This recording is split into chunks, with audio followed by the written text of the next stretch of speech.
Anna, I'm constantly forgetting to send important follow-up texts for meetings. I need a way to schedule messages so I don't miss that crucial window at the end of the day. Oh, that's easy. You don't need a third-party app.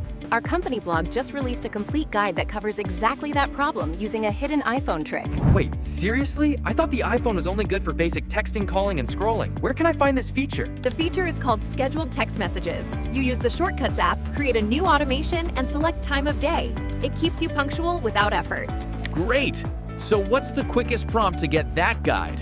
Or the one about the white noise feature?